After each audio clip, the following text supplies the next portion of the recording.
Everyone, स्वागत है आप सभी का ऑनलाइन स्टडी में। आज हम फिर से बात करने वाले हैं साइंस के सुपर डोज और ये हमारा फोर्थ पार्ट है। अगर आपने इसे बाकी के 3 पार्ट्स को नहीं देखा तो जरूर देख लीजिएगा। लिंक आपको नीचे डिस्क्रिप्शन में प्लेलिस्ट का मिल जाएगा, ठीक है, जिसमें 50 MCQ देखने को मिलेगा बिहार एसआई आने वाले एग्जाम्स के लिए और साथ ही साथ बिहार पुलिस एग्जाम्स के लिए भी काफ़ी इंपॉर्टेंट है। तो चलिए शुरू करते हैं। सबसे पहले मैं आपको बता दूं फ्रेंड्स कि आप इस वीडियो को पूरा सेट्स के थ्रू ही लगाएंगे और बताएंगे कि आपने कितना स्कोर किया। मेरे तरफ से आपके लिए सेफ स्कोर रखा जाता है 35 मार्क्स, ठीक है।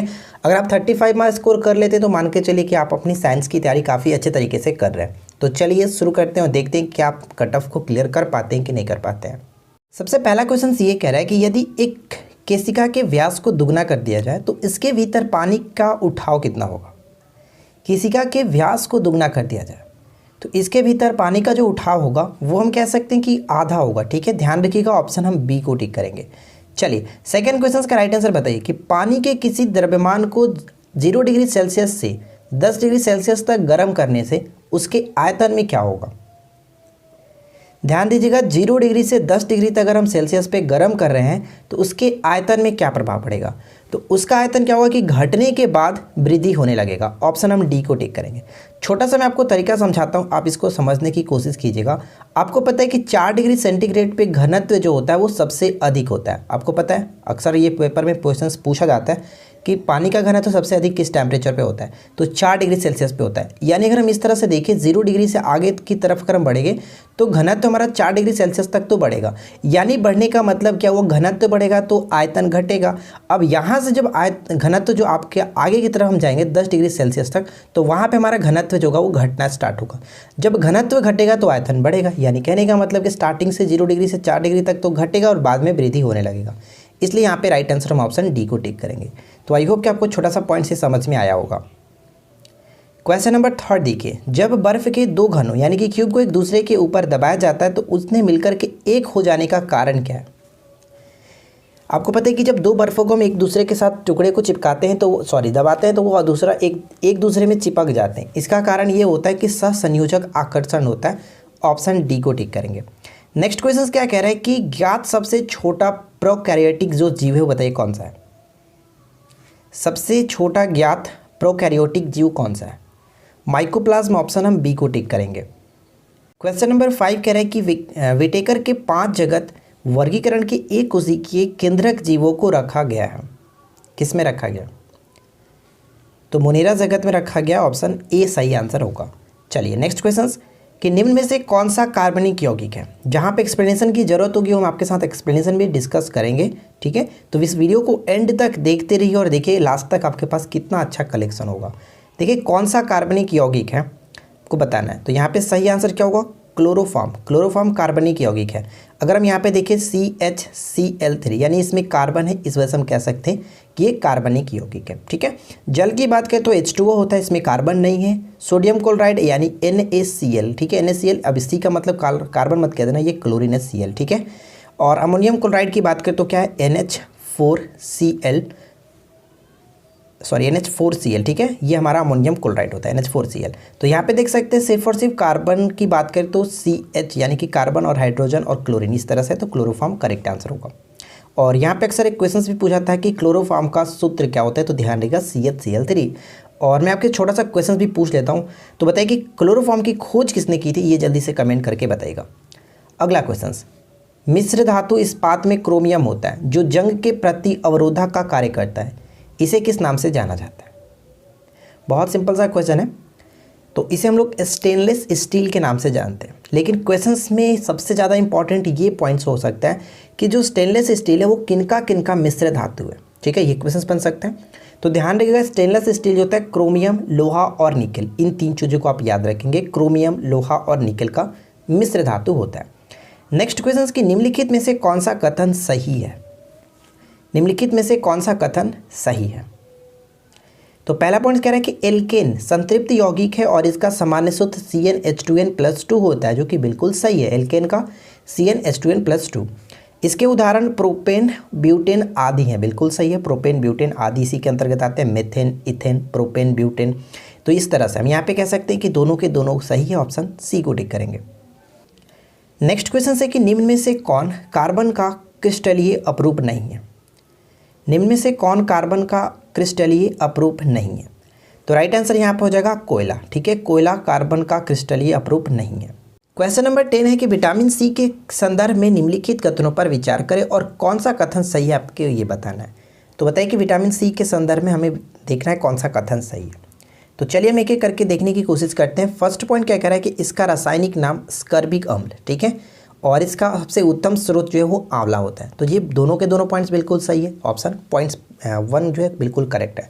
सेकंड पॉइंट कि यह जल में घुलनशील है। तो सबसे पहले बात करते हैं कि कौन कौन से विटामिन जल में घुलनशील है। तो देखिए, विटामिन को हम 2 श्रेणियों में बांटते हैं, यहाँ पे बी और सी, और एक तरफ हम कर सकते हैं ए, डी, ई और के। ठीक है, ये 4।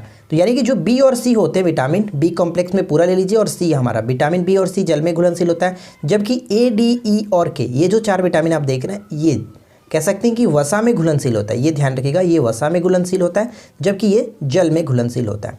ठीक है, तो यहाँ पे कह रहा है कि यह जल में घुलनशील है, यानी विटामिन सी जल में घुलनशील है, बिल्कुल सही है। और इसकी कमी से शरीर में स्कर्वी हो सकता है, स्कर्वी रोग होता है इसी की कमी के कारण। तो दोनों के दोनों पॉइंट्स यहाँ पे सही हो जाते हैं, इसलिए हम ऑप्शन सी को टिक करेंगे, 1 और 2। क्लियर। चलिए नेक्स्ट क्वेश्चन है कि मोटर कारों में हेडलाइट का चकाचौंध हटाने के लिए प्रयोग किया जाता है। तो इसका सही आंसर होगा पोलराइड प्रयुक्त किए जाते हैं, पोलराइड कांच प्रयुक्त किया जाता है। नेक्स्ट वन, जिन पदार्थों में अनंत विद्युत प्रतिरोध होता है उन्हें हम कहते हैं, अनंत विद्युत प्रतिरोध होता है उन लोग कहते हैं विद्युत रोधी। ऑप्शन सी करेक्ट होगा। नेक्स्ट वन कह रहा है कि जीवाणु कोशिका में सूत्रकर्णिका की संख्या क्या होती है। सूत्रकर्णिका क्या होता है मैं आपको कई बार बता चुका हूँ। सूत्रकर्णिका को ही हम लोग माइटोकॉन्ड्रिया के नाम से जानते हैं। ठीक है, तो ध्यान रखिएगा जीवाणु में माइटोकॉन्ड्रिया बिल्कुल भी नहीं होता, यानी कि शून्य। ऑप्शन डी यहाँ पे करेक्ट आंसर होगा। नेक्स्ट वन, पशुओं में पैर और मुख रोग, यानी कि कभी कभी इसको खुरपका मुंहपका रोग के नाम से भी जाना जाता है। इसका कारण क्या होता है, ये किसके कारण होता है? तो ये ध्यान रखिएगा, ये वायरस के कारण होने वाला रोग है, यानी कि विषाणु के कारण। नेक्स्ट वन, कुछ सूक्ष्म जीवों की सहायता से वायुमंडल में पोषक तत्वों का पुनर्चक्रण होता है। इन सूक्ष्म जीवों को क्या कहते हैं?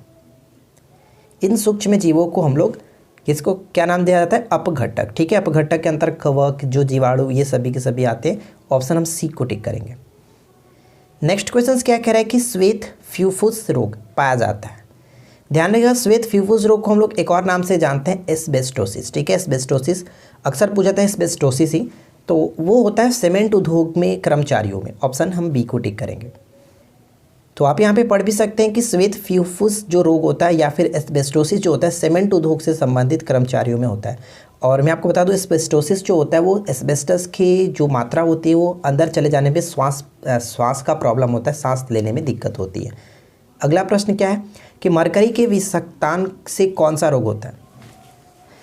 या फिर हम यूँ कह सकते हैं कि पारायुक्त जल पीने से अक्सर ये होता है मिनीमता रोग। ठीक है, मिनीमता रोग, और ये जापान में काफ़ी फेमस हुआ था एक टाइम पे 1956 में। उस वक्त यहाँ पे महामारी भी हो चुकी थी।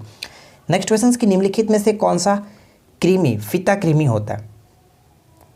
तो फीता कृमि के रूप में हम लोग जानते हैं टीनिया। ऑप्शन सी करेक्ट होगा। और कुछ पॉइंट्स यहाँ पे मैंने नोट किया, इसको पढ़ सकते हैं। टीनिया सोलियम को पोर्क टेपवर्म कहते हैं तथा टीनिया सैजिनेटा को बीफ टेपवर्म कहा जाता है। तो ये ध्यान रखिएगा। ठीक है, टीनिया एक फीता कृमि है। नेक्स्ट क्वेश्चन है कि सूची 1 को सूची 2 के साथ हमें मैच करना है। तो बताइए कौन किसके साथ सही तरीके से मैच होगा? कीट रोग वाहक का मैच करना है। तो देखिए एनाफिलीज अगर हम बात करें, मादा एनाफिलीज जो होता है वो मलेरिया से संबंधित है, यानी कि मलेरिया जो होता है मादा एनाफिलीज मच्छर के काटने से होता है। ए का 4 के साथ कहाँ पे मिल रहा है? तो सिर्फ और सिर्फ एक ही ऑप्शन से, जो कि ऑप्शन डी में। तो हम करेक्ट आंसर ऑप्शन डी को टिक कर सकते हैं बिना किसी दिक्कत के। लेकिन अक्सर क्वेश्चंस में सिंगल करके भी पूछा जा सकता है, तो वो भी आप याद रखिएगा। देखिए अगर हम बात करें क्यूलेक्स, तो क्यूलेक्स मच्छर से कह सकते हैं कि फाइलेरिया जो होता है वो क्यूलेक्स मच्छर से। तो यहाँ पे बी सी को टिक करेंगे। से रेत मक्खी की बात करें जो उसको हम लोग सैंड फ्लाई के नाम से जानते हैं, और इसका संबंध कालाजार से होता है। कालाजार की वाहक होती है सैंड फ्लाई सिकता मच्छी। ठीक है, और सीसी मक्खी जो होती है इसको नींद की बीमारी हम कह सकते हैं, ट्रिप्नोसोमा आपने सुना होगा। तो ये होता है डी का 2 के साथ। तो इस तरह से हम कह सकते हैं ऑप्शन डी। नेक्स्ट वन बनता है कि निम्नलिखित जोड़ों में से किसका मेल सही बैठा है? तो बताइए कौन सही तरीके से मैच करता है? तो देखिए हम एक एक करके मैच करते हैं। यहाँ पे अगर हम टेटनस की बात करें तो टेटनस यहाँ पे बीसीजी नहीं होना चाहिए था, क्योंकि टीबी के साथ ये होना चाहिए था। सही अगर हम यहाँ पे देखें तो मलेरिया देखें, क्लोरोक्विन हम यहाँ पे कह सकते हैं ऑप्शन सी। और देखते हैं कि कौन किसके साथ सही तरीके से मैच होना चाहिए था, हम अच्छे तरीके से यहाँ पे समझ सकते हैं। देखिए मलेरिया प्रोटोजोआ जो कि प्लाज्मोडियम द्वारा होता है, ये तो आपको क्लियर रखना है कि मलेरिया जो होता है वो प्रोटोजोआ के कारण होता है, जबकि डेंगू जो होता है वो वायरस के कारण होता है। ये बहुत ज़्यादा कन्फ्यूज़ करने वाला पॉइंट है, आप याद रखेंगे। यह मच्छर द्वारा फैलता है। इसके उपचार के लिए क्लोरोक्वीन का उपयोग किया जाता है, एक प्रकार की दवाई है, ध्यान रखेंगे। टेटनस के लिए डीपीटी का वैक्सीन दिया जाता है, जबकि टीबी के लिए वीसीजी का वैक्सीन दिया जाता है। स्कर्वी यहाँ पे देख सकते हैं विटामिन सी की कमी के कारण होता है, ऊपर में हम लोगों ने देखा था। तो ये पॉइंट्स आपको याद रखना है। चलिए नेक्स्ट वन क्या कह रहा है कि माइकोप्लाज्म जिस रोग से संबंध है वो निम्नलिखित में से किस अवयवों को प्रभावित करता है। तो इस क्वेश्चन का राइट आंसर हमारा क्या होगा? ऑप्शन हम ए को टिक करेंगे, श्वास संबंधी। ठीक है, ऑप्शन ए करेक्ट होगा। कुछ पॉइंट्स हम यहाँ पे पढ़ सकते हैं ताकि आपको अच्छे से क्लियरली समझ में आ जाए।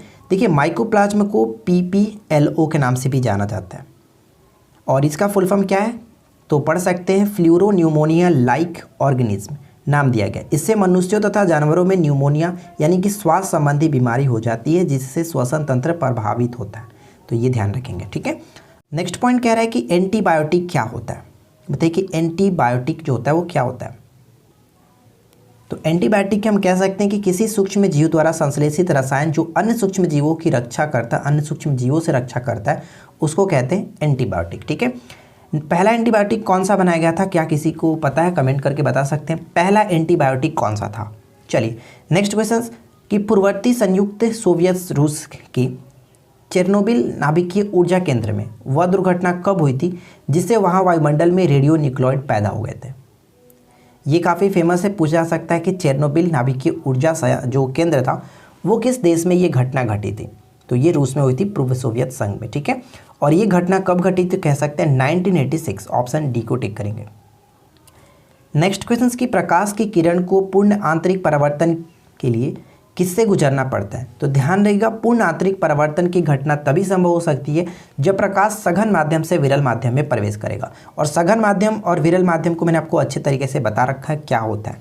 सघन माध्यम के रूप में हम कह सकते हैं जैसे कि अगर हम यहाँ पे देखें तो कांच ले सकते हैं, और विरल माध्यम के रूप में हम देखें तो वायु ले सकते हैं या फिर जल ले सकते हैं, कोई प्रॉब्लम नहीं है। तो अगर मैं यहाँ पे जल ले लूँ यानी ऊपर का टोटल आपका कांच हो गया, नीचे का आपका जल हो गया। ठीक है, तो अगर प्रकाश इस तरह से गुजरता है सघन माध्यम से विरल माध्यम में तो क्या होगा, सघन माध्यम से विरल माध्यम की ओर गुजरता है तो जो प्रकाश की किरण होगी वो अभिलंब से दूर हो जाएगी। ठीक है, अभिलंब से दूर हटेगी। और जब उल्टा होता है विरल से सघन में जाता है तो वो प्रकाश की यानी अभिलंब की ओर झुक जाती है। तो यहाँ पे हम कह सकते हैं कि पूर्ण आंतरिक परावर्तन तभी संभव है जब सघन से विरल में जाए, कांच से जल में जाए, यानी ऑप्शन हम ए को टिक करेंगे। नेक्स्ट पॉइंट बनता है कि वायुमंडल में सबसे प्रचुर अक्रिय गैस कौन सा है। तो सबसे प्रचुर अक्रिय गैस मैंने आपको कल का शाम वाला जो वीडियो था 8 PM में हमारा रेगुलर आता है एक मॉक टेस्ट, तो उसमें मैंने आपको बताया था। तो सबसे प्रचुर अक्रिय गैस वायुमंडल में मौजूद है आर्गन, और आर्गन की मात्रा कितनी है 0.93%। ठीक है, 0.93%, ध्यान रखेंगे। चलिए आगे की तरफ बढ़ते हुए नेक्स्ट क्वेश्चन देखते हैं क्या कह रहे हैं। निम्न कथनों पर विचार कीजिए। फर्स्ट और सेकंड पॉइंट्स को पढ़िए, बताइए कि उपरोक्त में से कौन सा कथन सही है। और ये काफ़ी इंपॉर्टेंट क्वेश्चन है, इसको आपने 12th क्लास में पढ़ा होगा। साइंस से अगर आपने 12th किया है तो आपको ये चीज़ पता होगा। तो फर्स्ट पॉइंट ये कह रहा है कि हाइड्रोजन स्पेक्ट्रम की व्याख्या सबसे पहले नील्स बोर ने की थी। बिल्कुल सही है। हाइड्रोजन स्पेक्ट्रम की 5 श्रेणियाँ हैं, लाइमन श्रेणी, बामर श्रेणी, पास्कन श्रेणी, ब्रैकेट श्रेणी और फुंड श्रेणी। ये सभी चीज़ें आपको काफ़ी अच्छे तरीके से डिटेल में पढ़ाई गई होगी। अगर यहाँ पे मैं डिस्कस करूँगा तो काफ़ी लंबा होगा। फिलहाल आप ये समझिए कि ये क्या चीज़ें होती है। ठीक है, तो ये नील बोर्स ने सबसे पहले हाइड्रोजन स्पेक्ट्रम के बारे में बताया था, बिल्कुल सही। और इनको 5 श्रेणियों में बांटा गया और 5 श्रेणियों के नाम आप यहाँ पे देख सकते हैं। तो कह सकते हैं कि दोनों के दोनों कथन सही है, इसलिए हम ऑप्शन सी को टिक करेंगे। चलिए नेक्स्ट क्वेश्चन क्या कह रहा है कि एल्युमिनियम को शुद्ध किया जा सकता है। एल्युमिनियम को शुद्ध किया जा सकता है, किस माध्यम से शुद्ध किया जाता है। तो विद्युत अपघटन के द्वारा शुद्ध किया जाता है, ऑप्शन सी करेक्ट होगा। अच्छा एक चीज़ बताइए कि एल्युमिनियम का सबसे प्रमुख अयस्क के रूप में किसे जाना जाता है। ठीक है, जल्दी से कमेंट कीजिए। नेक्स्ट क्वेश्चन ये कह रहा है कि स्थिर ताप पर किसी गैस का आयतन कम करने पर उसका दाब क्या होगा। उसका दाब जो होगा वो क्या होगा, बढ़ता है। ठीक है, ऑप्शन हम बी को टिक करेंगे, बढ़ता है। चलो मैं आपको अच्छे से समझा देता हूँ। यहाँ पे देखिए, स्थिर ताप पर किसी गैस का आयतन कम करने पर उसका दाब बढ़ता है। बॉयल के नियमानुसार हम कह सकते हैं कि स्थिर दाब पर किसी गैस के आयतन और दाब के व्युत्क्रमानुपाती संबंध होता है। यानी हम यहाँ पे कह सकते हैं कि P जो समानुपाती होता है 1/V के। ठीक है, अगर वॉल्यूम को हम बढ़ाएंगे तो प्रेशर हमारा, कहने का मतलब कि घटेगा, क्योंकि ये जस्ट दोनों एक दूसरे के व्युत्क्रमानुपाती होते हैं। तो इस तरह से भी लिख सकते हैं कि पी वी बराबर के, जो कि यहाँ पे आप देख सकते हैं लिखा गया, इसका मतलब कि ये आपका कॉन्सोनेंट है। ठीक है, तो अगर हम एक को बढ़ाएंगे तो एक हमारा ऑटोमेटिकली घट जाएगा। तो इस तरह से कह सकते हैं व्युत्क्रमानुपाती होता है, आयतन के कम होने पर दाब बढ़ जाएगा। तो इस तरह से आप याद रखिएगा। नेक्स्ट क्वेश्चन क्या कह रहा है कि प्रति अम्ल के रूप में प्रयोग किया जाने वाला क्षारक कौन सा है? एंटासिड के रूप में प्रयोग किया जाने वाला, और वो कह सकते हैं कि मैग्नीशियम हाइड्रोक्साइड MgOH का होल ट्वाइस। ठीक है, और इसी को हम लोग मिल्क ऑफ मैग्नीशिया के नाम से भी जानते हैं, क्योंकि अक्सर पूछा जाता है कि मिल्क ऑफ मैग्नीशिया हम किसे कहते हैं, तो MgOH का होल ट्वाइस होता है। ठीक है, नेक्स्ट वन कि प्रतिरक्षण तकनीक का विकास किसने किया था? प्रतिरक्षण तकनीक का विकास किसके द्वारा किया गया था? Right answer will be option C, Edward Jenner. ठीक है, ऑप्शन सी को टिक करेंगे, एडवर्ड जेनर। चलिए आगे की तरफ बढ़ते हैं। नेक्स्ट वन कह रहा है कि वेंचुरीमीटर। ठीक है, वेंचुरीमीटर का प्रयोग किसके मापन के लिए किया जाता है? वेंचुरीमीटर का प्रयोग हम लोग तरल के प्रवाह की दर को मापने के लिए करते हैं। और यहाँ पे जो पॉइंट लिखा गया आप इसको अच्छे से समझ लीजिएगा कि वेंचुरीमीटर की सहायता से तरल के प्रवाह की दर ज्ञात की जाती है। और सबसे इंपॉर्टेंट पॉइंट ये कि ये जो वेंचुरीमीटर है किसके सिद्धांत पर कार्य करता है, तो बर्नौली प्रमेय के सिद्धांत पर आधारित है। यही सबसे इंपॉर्टेंट पॉइंट्स बन जाता है, तो ये चीज़ आपको ध्यान में रखना है। ठीक है, आगे बढ़ते हैं। नेक्स्ट क्वेश्चन की एक गुणवत्ता माप पैरामीटर के रूप में सीटेन संख्या का प्रयोग मुख्य रूप से किसकी गुणवत्ता मापने हेतु किया जाता है? तो ध्यान रहेगा, सीटेन संख्या की बात की जाती है। एक सीटेन संख्या होता है, एक ऑक्टेन संख्या होता है। ऑक्टेन संख्या से हम लोग पेट्रोल कह सकते हैं, जबकि सीटेन संख्या से हम लोग डीजल, यहाँ पे ऑप्शन हम सी को टिक करेंगे, डीजल की माप की जाती है। नेक्स्ट क्वेश्चन कि आइंस्टीन को निम्न में से उसे किस सिद्धांत के लिए नोबेल पुरस्कार दिया गया था? आइंस्टाइन को नोबेल प्राइज 1921 में दिया गया था, किस कार्य के लिए? तो प्रकाश विद्युत प्रभाव की खोज। ऑप्शन हम यहाँ पे बी को टिक करेंगे, प्रकाश विद्युत सिद्धांत के लिए। ऑप्शन हम बी को यहाँ पे टिक कर सकते हैं। ठीक है, नेक्स्ट क्वेश्चन क्या है कि निम्नलिखित में से विद्युत चुम्बकीय विकिरणों में से किसकी ऊर्जा अधिकतम होती है? तो बताइए कि विकिरण जो चुम्बकीय विकिरण है इसमें सबसे अधिकतम ऊर्जा किसकी होती है? देखिए, इसको समझने के लिए थोड़ा सा आपको मैं एक छोटा सा तरीका समझाना चाहता हूँ। एक्चुअली होता है कि अगर जिनका तरंगदैर्घ्य सबसे ज़्यादा होगा उसका ऊर्जा कहने का मतलब कि कम होगा। ठीक है, तो मैंने आपको एक बार बताया भी था कि इस तरह से, आइए हम यहाँ पे समझते हैं। देखिए GXUV इमरान मैंने लिखा है। अब इसका मतलब क्या मैं आपको समझाता हूँ, एक बार मैं आपको फिर से लास्ट में समझाऊंगा। यहाँ पे पहले समझिए थोड़ा सा। G का मतलब हम गामा किरण कह सकते हैं, X का मतलब एक्स रे। ठीक है, U का मतलब अल्ट्रा वायलेट रे और V का मतलब विजिबल रे। I का मतलब हो गया इंफ्रारेड, M का मतलब हो गया माइक्रोवेव और R का मतलब हो गया रेडियो वेव। ठीक है, और N मैंने यहाँ पे जस्ट AN लिखा है नाम को पूरा करने के लिए, इमरान, यानी GXUV इमरान, इस तरह से मैंने आपको याद कराया था। तो देखिए हम यहाँ पे कहने का मतलब ये हुआ कि ये जो क्रम लगाया गया ये बढ़ते हुए तरंगदैर्घ्य के रूप में है। कहने का मतलब ये हुआ कि गामा किरण का जो तरंगदैर्घ्य है वो एक्स किरण के तुलना में कम है, यानी जस्ट हम आगे की तरफ बढ़ेंगे तो सभी का तरंग सबसे ज़्यादा होगा रेडियो तरंग का। ठीक है, रेडियो वेव्स का तरंगदैर्घ्य जो कि सबसे ज़्यादा होगा और गामा किरण का तरंगदैर्घ्य सबसे कम होगा। अब तरंगदैर्घ्य जिनका सबसे ज़्यादा है वहाँ पे ऊर्जा उनकी सबसे कम होगी। तो अगर हम यहाँ पे देखें अकॉर्डिंग टू ऑप्शन, तो सबसे कम यहाँ पे कह सकते हैं सबसे ज़्यादा जो ऊर्जा होगी वो एक्स किरण की होगी, क्योंकि इसका तरंगदैर्घ्य सबसे कम है। बात समझ में आई? जो सबसे कम जो कि तरंगदैर्घ्य होगा उसका ऊर्जा सबसे ज़्यादा होगा। तो आई होप कि आपको ये चीज़ समझ में आ गई होगी। आप चाहो तो इस ट्रिक को याद रख सकते हो। ये आगे की तरफ यानी कि तरंगदैर्घ्य का बढ़ता हुआ क्रम है। ठीक है, तरंगदैर्घ्य को बढ़ते हुए क्रम में सजाएगा और ये यहाँ से क्वेश्चंस अक्सर पूछे जाते हैं। काफ़ी कन्फ्यूजन्स वाला पॉइंट्स भी है, तो आप एक बार अच्छे से समझ लेंगे तो आपको कोई दिक्कत नहीं होगी। अगला क्वेश्चन कि पशुओं को दिया जाने वाला कौन सा दर्द निवारक भारत में गिद्धों के लगभग विलुप्त होने के लिए उत्तरदायी है? तो इस क्वेश्चन का राइट आंसर क्या होगा? राइट आंसर ऑप्शन डी को टिक करेंगे, डिक्लोफिनेक। ठीक है, डिक्लोफिनेक ऑप्शन डी को टिक कर सकते हैं। नेक्स्ट क्वेश्चन की यहाँ पे एक तरफ खोज करता दूसरी तरफ खोज से मिलान करना है, तो बताइए कौन किसके साथ सही तरीके से मैच होगा। तो चलिए हम यहाँ पे एक करके मैच करते हैं। अगर हम बात करें जेनर, तो जेनर का हम संबंध यहाँ पे देख सकते हैं टीकाकरण। ठीक है, चेचक के टीकाकरण से ये भी संबंधित भी थे। तो यहाँ पे ए का 3 के साथ यहाँ पर भी यानी सभी ऑप्शन से मिल रहा है। चलो आगे देखते हैं। वाटसन की बात करें तो यहाँ पे द्विकुंडली के साथ कह सकते हैं, बी का 4 के साथ यहाँ पर मिल रहा है, तो यहाँ पर भी तो मिल ही रहा है। चलो आगे देखते हैं। नेक्स्ट पॉइंट है कि लैंडस्नेर, और लैंडस्नेर में आपको बताया था कि कार्ल लैंडस्नेर ने रक्त समूह की खोज की थी। ठीक है, रक्त समूह ए, बी, ओ और ए बी, ये 4 ब्लड ग्रुप की खोज किसके द्वारा की गई थी? कार्ल लैंडस्नेर के द्वारा। इन कार्य के लिए नोबेल प्राइज़ भी इनको दिया गया था। ठीक है, फ्लेमिंग की बात करें तो पेनिसिलिन, ठीक है, पेनिसिलिन यानी कि डी का 2 के साथ, तो डी का 2 के साथ यहाँ पे मिल रहा है। करेक्ट आंसर ऑप्शन हम सी को टिक कर सकते हैं। बात समझ में आई? चलिए नेक्स्ट क्वेश्चन क्या कह रहा है, ध्यान दीजिएगा कि CaOCl2 का सामान्य नाम क्या है। CaOCl2 का सामान्य नाम क्या है?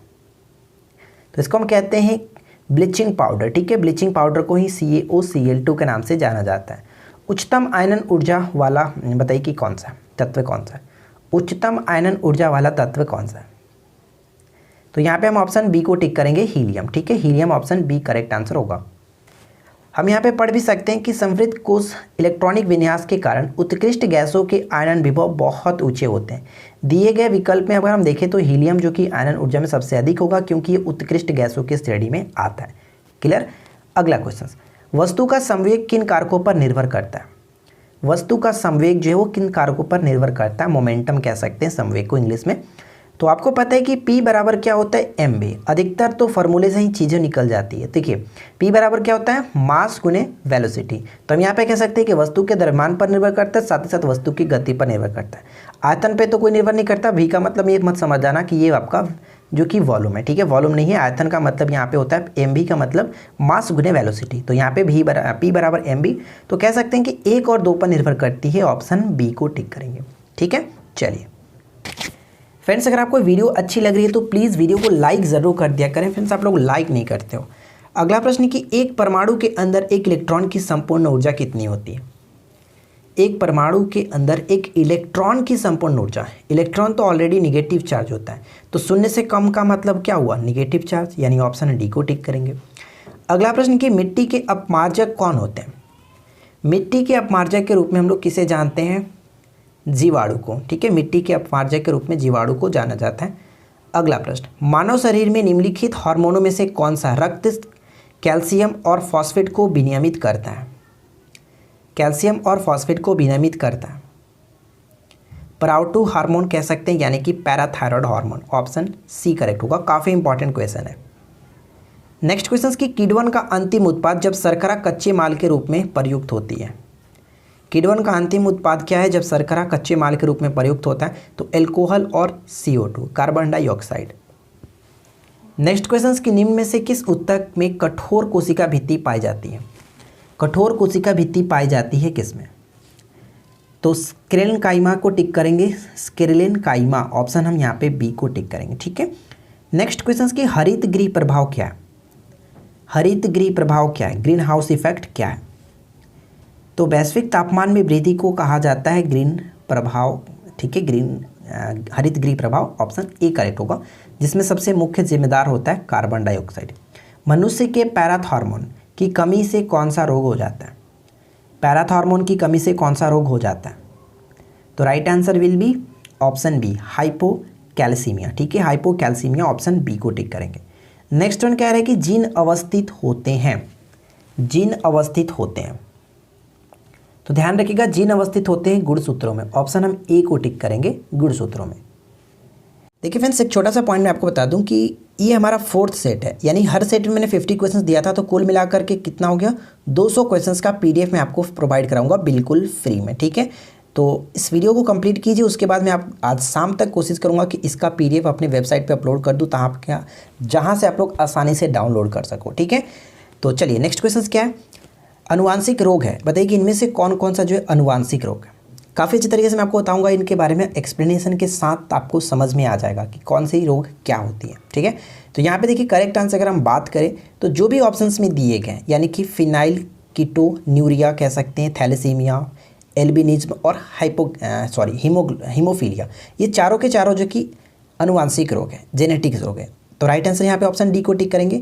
अब एक एक करके समझ लेते हैं कि ये चारों रोग जो हैं वो क्या क्या चीज़ें होती हैं। सबसे पहला पॉइंट्स क्या था कि फिनाइल कीटोन्यूरिया जन्मजात होने वाला रोग है। यह रोग फिनाइल एलानिन हाइड्रोक्लिसेज की कमी के कारण होता है। इसके कारण रुधिर में फिनाइल एलानिन की सांद्रता बढ़ जाती है, जिससे कि कारण क्या होता है कि दिमाग के विकास में बाधा उत्पन्न होती है। तो पहला पॉइंट्स क्लियर। सेकेंड पॉइंट था थैलेसीमिया। थैलेसीमिया एक पीढ़ी से पीढ़ी में जाने वाली खून से संबंधित बीमारी है, जो कि शरीर में सामान्य के मुकाबले कम ऑक्सीजन ले जाने वाले प्रोटीन यानी कि हीमोग्लोबिन और कम संख्या में RBC की पहचान होती है। इस तरह से ये भी पॉइंट्स क्लियर हो गया। अब एक और पॉइंट था एल्बिनिज्म। अब यहाँ पे एल्बिनिज्म में आपको बता दूं, देखिए एल्बिनिज्म में क्या होता है कि एक पीढ़ी से दूसरी पीढ़ी में जाने वाली समस्याओं का समूह है, जिसमें क्या होता है कि मेलानिन कम बनता है, मेलानिन कम बनता है या फिर बिल्कुल भी नहीं बनता है, ये होता है एल्बिनिज्म। और एक और था हीमोफीलिया, ठीक है, हीमोफीलिया में क्या होता है कि रक्त का थक्का नहीं बन पाता है, तो ये भी पॉइंट्स ध्यान रखेंगे। नेक्स्ट क्वेश्चन क्या कह रहा है कि निम्नलिखित में से किस विकिरण में सबसे कम तरंगदैर्घ्य होता है।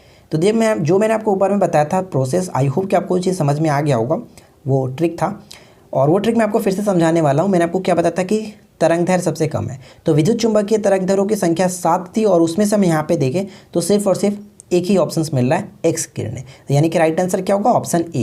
जो मैंने पॉइंट्स आपको ऊपर में समझाया था वही चीज़ें यहाँ पर भी फिर से लिखी गई है और मैं आपको कोशिश करता हूँ फिर से समझाने की। देखिए तरंगदैर्घ्य का बढ़ता क्रम का मतलब क्या हुआ, GX UV इमरान, ये सबसे पहले आपको समझना है कि 7 प्रकार के विद्युत चुम्बकीय तरंगे, 1 2 3 4 5 6 और एक 7, यानी जो भी कैपिटल लेटर में लिखे गए हैं उनका एक लेटर हम लोग ले रहे हैं और लास्ट में एन मैंने जोड़ा है कि इमरान को कंप्लीट करने के लिए, ठीक है।